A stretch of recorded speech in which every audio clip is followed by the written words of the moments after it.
Ladies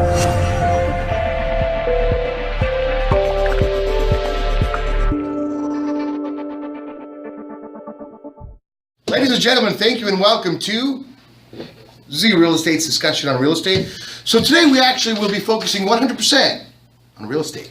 Why do real estate agents have a bad reputation?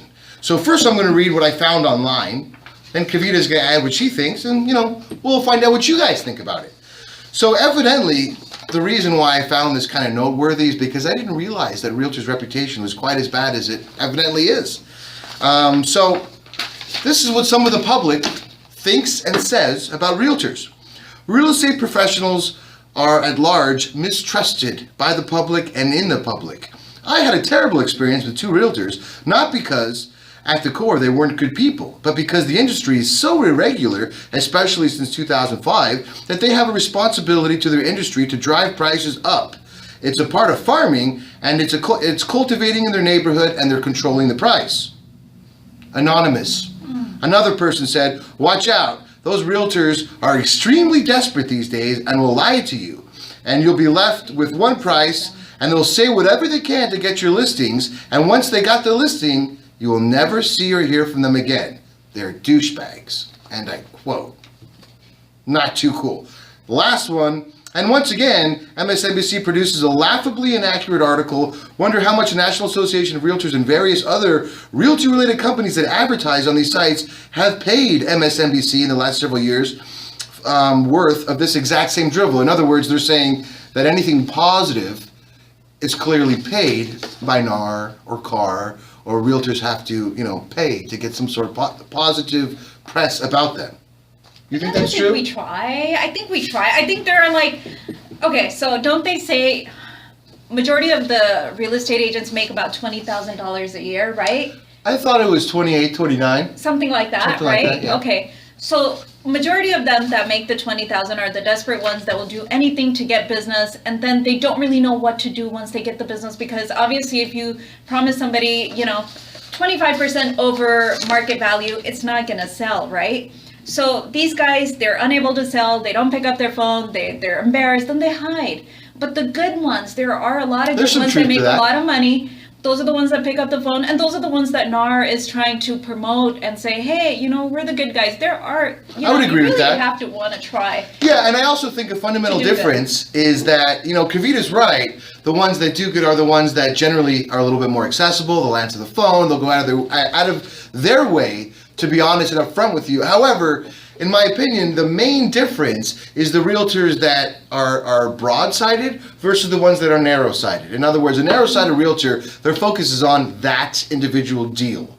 And those realtors will say whatever they can to get that deal, even if it means lying to you. Generally, they're new realtors. The new realtors, their focus is on the deal. They got blinders on. All they want to do is close the deal.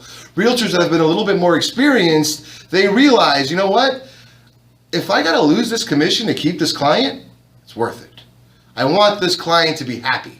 And that's the most important thing to me. And I think that's what Kavita was saying, right? You have honest representation, that's what everybody wants. They know, they want to keep that client for build a long-term relationship with that client. They don't want to just get them in short-term, tell them whatever, and then not be able to deliver on their promise. Remember, the good real estate agents, they always abide by promise less, deliver more, or something like that. That's right. Yeah. Under promise, over perform. Oh, over deliver. Okay. Or you can over deliver. Anyway, but it is interesting because I'm not sure if any of you had an opportunity to catch the video that Kavita and I made 2 weekends ago, where we went to Ontario Mills first, and then we were kicked out, and then we went to Victoria Gardens, and we actually asked the public, what do you think of realtors? Do you think the image is good? Do you think the image is bad? How do you think realtors fare, reputation-wise, with respect to used car salesmen? The answers were actually quite shocking. You'd be surprised by how many people said, I think used car salesmen have a better reputation. Ooh. But surprisingly, there were a lot of positive things that people had to say too. They said, I think I have some friends that are in real estate and they're good people, you know. I did hear a lot of people say that too. So I felt like it was kind of 50-50. They were good. It was, but one of the things that was standard across the board is the ones that had something bad or negative to say about realtors, when asked why, almost everyone said the same thing. Because they don't tell the truth. Yeah. So, and we can't stress this enough. That's what we were talking about regarding the political debate. That's why some people hate one candidate versus another candidate, is because of lying. So, and this goes back to the video that I made last time about how it doesn't really matter what you do for a living. If you're honest, you will succeed. Right? If you're honest, you will succeed. But remember, honesty. If you're dishonest, it's wait, okay if you're running for president. That's what she was gonna say. Honesty, there has to be a limit. Obviously, if, for instance, if you're in the restroom and you get a phone call, you happen to take it, and somebody says, "Where are you?" You're not going to say, "I'm in the restroom," because you don't want to be that honest. Full disclosure. No. Full disclosure. No. It's very important. So there's got to be a limit to the honesty too. I would want my client to know the delicacy of the situation. Ew. Sometimes it isn't the best time. That's TMI. That's too much information. Anyway, we'd be very curious to know what you guys think. And we're hoping that it's not quite as negative as this. So if you have anything positive to say about realtors, please let us know. Comment, tell us your opinion. Comment below. That's right. Anyway, thank you very much for watching. And until next week, make it a great week, everybody. Bye. Bye.